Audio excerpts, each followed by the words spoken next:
Hey, we get it. You don't want to be hearing a Progressive commercial right now, so let us tell you something you do want to hear. No one is funnier than you. People laugh just thinking about the things you've said. I'm laughing at one of them right now. Coworkers repeat your jokes at the office, but they're never as good as when you tell them, and shame on them for trying. There. Don't you feel better? You'll also feel better knowing you could save when you bundle home and auto with Progressive. Although I'm sure you'd have a funnier way to say that. Progressive Casualty Insurance Company affiliates and other insurers. Bundle discount not available in all states or situations.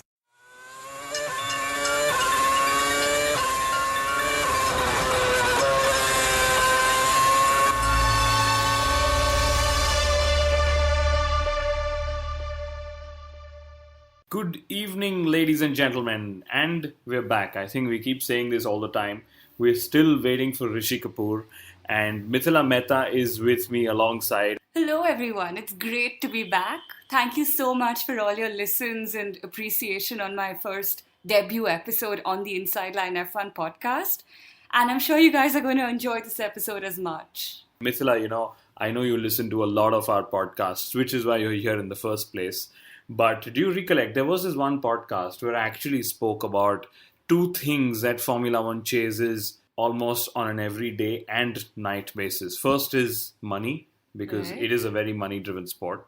Second is overtaking. Correct. But let me tell you, I think I missed out on something even more crucial that they chase every single time that everyone is alive and awake. What is that? And that is about safety.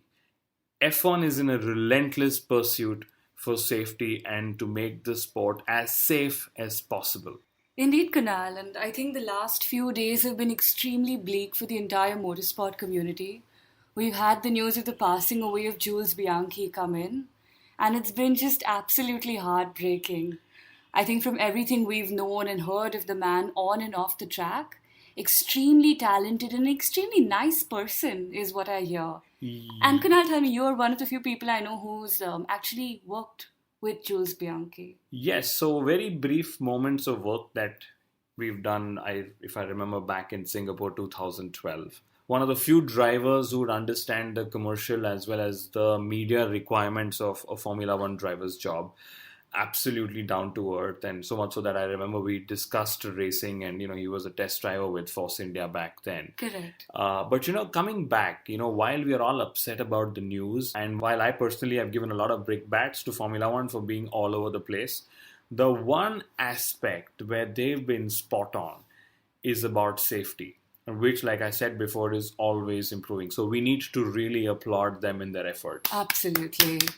Thank you very much, the FIA, the FOM, GPDA, and every person involved, including the marshals who do an honorary job for making the sport such a safe sport today. The reason why I also say this is because Jules Bianchi is the first driver to have lost his life in an on-track incident since Ayrton Senna's death and Roland Ratzenberger's death in 1994. Absolutely. And when drivers grow up saying, hey, I want to be like Ayrton Senna, I know this is not what they mean. Oh, definitely. And it's also been a black week of sorts for motorsport, because there have been reports that two drivers lost their lives in a motorcycle racing crash in Laguna Seca over the weekend. And it was in a Superstock 1000 race. So not races that we follow, but it's terrible all the same. It's for the category. Coming back to Jules though, Kunal. So Jules was from a family of racers, and it almost seems like he was destined to go racing because his grandfather and granduncle were both racers as well. Yes. So he was the first member ever of the Ferrari Driver Academy. He was the Euro F3 champion, and he's also had competitive campaigns in the World Series 3.5 and the GP Tour. Yes, in fact, right. About the World Series 3.5, I'm going to tell our listeners about the video I showed you. Oh yes, very interesting. Of the 2012 Formula Renault 3.5 championship, which he lost to Robbie Fringe. Last race of the championship, where he had to finish, and he of course went off track. Correct. While battling for the title. So his is of course one of those what could have been careers in Formula One, and I guess unfortunately that is where his story somewhere ends. Unfortunately, we'll never know. But Kunal, I must tell you that coincidentally, both his grandfather and granduncle also lost their lives on incidents on track. Now so there's this cruel irony that plays out here. This piece of news I would have never known. So I must say this, I somehow know that Rishi brings these kind of news onto the podcast, and I'm so glad that you are doing the same. And also, interestingly enough, Bianchi's passing away comes at a time when fans have actually started wondering if the sport of Formula One has gotten far too sanitized. And is there any such thing as it being too safe and hence not exciting for the viewer? The sport is sanitized in terms of trying to avoid as many impacts and trying to make it very safe. But the danger, like David Coulthard said, always exists in motor racing. You have guys who are doing 340 kilometers per hour, literally wheel to wheel battles against each other. As much as we love traditional circuits, Correct. this accident happened at Turn 7 in Suzuka, one of our favorite circuits. Okay. Right. Maybe if it was a newer track with more safety features, the story could have been different. But yeah, answering your question, I don't think motorsport will ever be 100% safe. There is always a safety related challenge when drivers are sitting in the cockpit. They are aware of that. The team members are aware of that, especially when they go racing wheel to wheel. Understandably at such high speeds. But tell me, Kunal, such an incident, do you think it can be repeated? This incident, like I think Alan Prost or someone said, was about small miscalculations, and the safety car should have been out on track while the recovery tractor was out on track, etc., etc. We can always keep going back in it. Can such incidents happen again? Yes, of course, because when an F1 race is on, everyone is literally counting tenths of seconds. Okay, but given the changes that the sport has implemented after Bianchi's accident, the chances are far lesser. Interestingly enough, the FIA has also said that the onboard footage from Bianchi's car during the accident will never actually be released to the public. So it will forever be left under wraps. Yes, that's a very good idea. If FIA ever wishes to release videos, including FOM, because the videos are their rights, True. Please please release videos of drivers going wheel-to-wheel racing and coming out on tops, because that's what the sport misses right now. I agree 100% that an accident video of a driver who's lost his life doesn't need to be made public at any given point of time. I absolutely agree, Kunal. And since we are talking of loss of life, let me also remind you and our listeners that it was actually Bianchi's 2 points in Monaco that saved Marussia from going under administration, and that's the reason they are actually racing today. Actually, Kunal, and I read this very interesting piece around those valuable 2 points that you just mentioned, the only 2 points of Bianchi's career. And it went along to say that, statistics can be extremely misleading because statistics only tell the story of what has been and not necessarily of what could have been, nor do statistics tell the story of the entire context and the circumstance that accompanied, that act in being realized in the first place. So in the context of all of that, I think those 2 points that Bianchi scored were absolutely invaluable and priceless in every sense. Yes, and to add to your point, which I'm actually very impressed by. Thank you. To add to your point, his scoring in Monaco didn't come because other drivers fell off the grid. His scoring came in Monaco in an underpowered car, in an underperforming car, by fighting with people. In fact, he overtook Kamui Kobayashi while trying to get these points. So, like you said, I hope the context of his 2 points are never lost ever. Absolutely on merit, Kunal. Though I must tell you, Kunal, something that's been disturbing me of late, on all social media and across various websites, it almost seems like Jules Bianchi's passing away is trending. And that's just extremely, extremely disturbing to see. That's unfortunately down to the layout that these websites use. But let me tell you that the legacy of his death is going to be something that the sport will, again, unfortunately benefit for the years to come, like they did in Ayrton Senna's death as well. Absolutely. So the virtual safety car has been now announced and being used We've seen it on extensively. track this season. The FI is now going to insert high-speed cameras that will help monitor the loads the drivers will be subjected to in slow motion during an impact. So that will also help them study what a driver goes through during an impact. I see. Of course, there is talk of fighter jet style canopies coming in Formula 1. Do you think that's a solution? I don't know. The FI is still studying it. Right.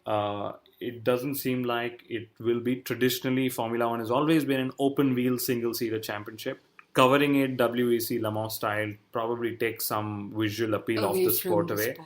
I don't know. Personally, I'm open for open wheel single-seater racing. And lastly, of course, and I'm very thankful that the FIA is going to permanently retire number 17 as a mark of respect to Jules Bianchi. And as much as you make fun of them, and I will say this because I make most fun of all the drivers. Tell me about it. They're the Kunal. ones risking their lives to actually entertain us. So a big thank you going out to each one of them for doing this on and on every single time they get into the cockpit. So does this mean that you will stop making fun of Pastor Maldonado, Kunal? Now we're just taking that a step further. But talking about the drivers, Kunal, so the one driver that seems to be holding the entire key to this massive domino effect that could play out in 2016, Kimi Raikkonen.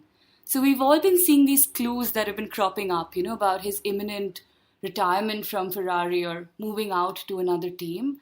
So how do you think that could possibly play out? Before I go to that, you told me and our listeners last episode that Raikkonen is your favorite driver. Of course he is. Do you believe he should be replaced in 2016? Be honest. This is an unfair question, Kunal. To be honest, I would have loved to see Kimi around in 2016 as well. But to be completely fair, he hasn't actually performed up to his supposed potential this entire season. And he's been consistently outpaced by Vettel. Now you're a true fan of the sport and of the podcast and of Kimi Raikkonen. Kudos, Miss Mehta. Now that we have established that. What's also more disconcerting, Kunal, is that it was actually none other than Jules Bianchi who was confirmed to be Kimi Raikkonen's replacement. So if all had actually been well, Jules Bianchi would have been at Sauber this year, and if the paddock talk is to be believed, Jules would have been at Ferrari next year. Wow, wouldn't that have been a dream for any driver on the grid? What a twist of fate. Yes. But for now, let's talk of the other drivers who are probably dreaming the Ferrari dream every single night. There is, of course, a PR overdrive by Valtteri Bottas and his management, claiming that they've probably got a $13 million deal for 2016. Oh, wow. That means Ferrari will go from one fin to the other. Although I must admit that he is not my top choice for Raikkonen's replacement. And your top choice is? Nico Hülkenberg, and I'll come to that. Okay. But the funniest part in this whole Bottas replacing Raikkonen saga is Toto Wolff coming and saying that Bottas has a 50% chance of getting a Ferrari contract. Well, let's be honest. Every driver on the grid has probably got a 50% chance of getting a Ferrari contract. Talking about probability. Talking about Nico Hülkenberg though, Kunal, he seems to be second in line and you seem to think that he should be the first in line. Reports say that his nationality could actually work against him, huh? Yeah, it seems a little unfortunate that if his nationality is going to work against him, two Germans in an Italian team, maybe that's what they need to beat a German team called Mercedes. Right. I don't know. But, it's very simple. If his nationality is what he claims is going to work against him, he should change it. He's spent so much time at Force India, and very lovingly so, that he's almost half Indian, and I can tell you that. Do you seem to think that Ferrari's driver decisions are actually made by the board? Or do they kind of seem to consider the road car business and its needs before deciding on whom to hire, much like Mercedes had done for Hamilton? That's a very interesting question. It's a question that I always wondered.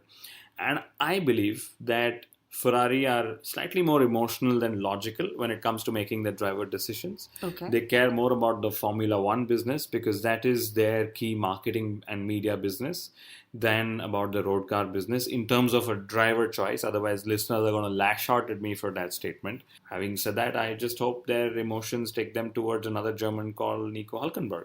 But yes, in comparison to the Lewis Hamilton point, a lot of listeners should know that this was actually a factor that worked in favor of the Briton when they decided to replace him with Michael Schumacher. Because through research that I have had access to, very secondary, there were indications that Mercedes is a car that my father was driving, and hence the other competitive manufacturers looked far cooler. And hence the decision to drop an aging Michael Schumacher and to bring on a Lewis Hamilton. That's a very interesting point, Kunal, and thank you for bringing up Michael Schumacher. I think we're all absolutely rooting for him to pull through and not go the Jules Bianchi way. And our prayers. Prayers absolutely with Michael Schumacher and his family. And lastly, since we're talking about the man himself, Kimi Raikkonen, I think we should just send him to Williams. Williams works damn well with former Ferrari drivers. Look at Felipe Massa. And it also seems like the team to go to for retirement, like we spoke about Jenson Button going there next year as well. Do they have better retirement benefits? I don't know. Maybe it means having a tea with Sir Frank Williams every second evening and listening to his iconic and most memorable Formula One stories. Maybe that's a brilliant retirement benefit. Maybe. We should do a podcast with Sir Frank Williams. Let's call him over. And here's a driver who seems to be pretty much currently at the bottom of this entire driver's domino game that's playing out, Felipe Nasser. So his seat seems to actually depend on where the people around him are going. So he's tipped to go to Williams, but then you can't entirely be sure, you know? Yes, like you said, a true case of musical chairs. Or seats. Since you talked of Felipe Nasser, I'll bring to notice the other Felipe, the Felipe Massa. Massa Nasser sounds the same thing. It'll be very funny if both of them end up driving for Williams because there is a chance that Massa will be retained in 2016. Don't we all love him? We'd love to see him in 2016. I'd love to see him on the grid. The other driver who could be probably on his way out, or Lotus probably will have to choose between Grosjean's talent and Maldonado's millions, because there is rumor that Jolyon Palmer could be on his way to Lotus in 2016 as well. Oh, wow. Yes. Again, one driver who you will have to see a lot of times with and without a helmet to recognize him outside of a cockpit. So, Kunal, let's talk about the Hungarian Grand Prix, though. The entire Formula One circuit is moving over to Budapest, to the extremely tight and twisty and technical circuit of Hungary. What do you actually expect will happen? I expect a lot of high-speed racing, blah, blah, blah. Okay. I expect Mercedes drivers to go fighting. But very curiously, I want to see who's going to get pole, because it shows that in the Mercedes camp, the guy who gets pole is probably the guy who wins mostly. But not necessarily the case, because in the last two races, which is in Austria and in Silverstone, the Mercedes drivers haven't been able to perfect their start. And I'd love to see Felipe Massa flying his way past again. Though, of course, Kunal, the fun ends when somebody gets hurt. Or in this case, when you have an incident as upsetting as Jules Bianchi. And I suppose it is difficult to then go back and kind of enjoy the play as a fan or as a racer. Though Bernie has said that, of course, the drivers are professionals and the game will go on in Hungary. That's true. It is very difficult to get back to work. In fact, I remember when you and I started making notes and we realized that we're going to be talking about Jules Bianchi. We actually pulled down all the humor that we would have otherwise put out, which is why we were serious in the first half of the episode. But drivers are trained professionals. They've gone through hours of sports psychological training. And I bet that the minute they put on the helmet and they sit in the cockpit, they're only thinking of going and driving those cars as fast as they ever can. Business as usual. Yes. But moving away from drivers, talking about marketing in the sport, talking about business. The race is called Magyar Nagydíj, and no offense to the Hungarian listeners out there, but can the sport please have names in English? We want a universal appeal, and I tell you this from a real life incident not more than 3 weeks ago, when I had a friend filling out a form to buy tickets to the Hungarian Grand Prix, first time watcher, and he called me and said, "Kunal, what is Magyar Nagydíj? Where is the name of the Hungarian Grand Prix?" Oh dear. And that's true. Think of it. I mean, by that logic, if the Indian Grand Prix were to ever come back, they're going to call it the Bhartiya Gadi Ki Daud, or a race of cars in Hindi. Oh my, that's quite a mouthful. Back to the Hungaroring though, Kunal. It's a Monaco type track. So Ricciardo called it Monaco minus the walls, which I found quite cool. It's slow speed, high traction. How do you think the weekend is going to pan out? I strongly believe it's good to go back and see which teams did well in Monaco and which didn't. In this case, Williams were really struggling in Monaco, which is very strange because the other Mercedes cars did fairly well.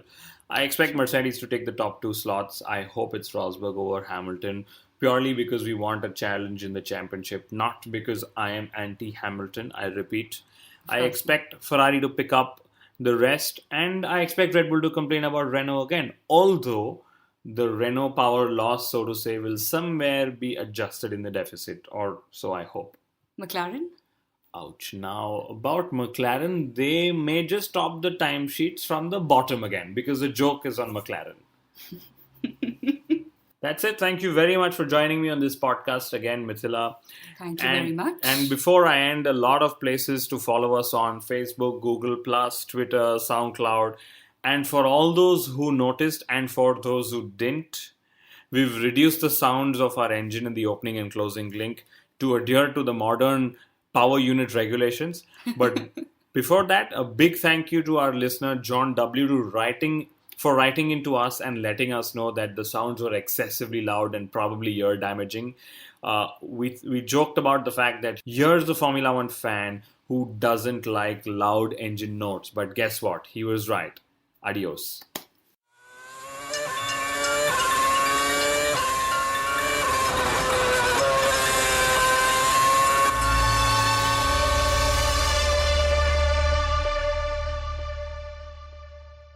Look in your home. Look in your office. Look in your home office. Everywhere you turn, there's so much smart. At Capella University, we think education should be smart too. Our game-changing FlexPath format puts you in control of your master's degree, so you can learn how, when, and where you want. Smart, huh? Yeah, we think so too. So if you want to take the next step in your career, make Capella your first step. Visit capella.edu to learn more. Capella University. Don't just learn, learn smarter.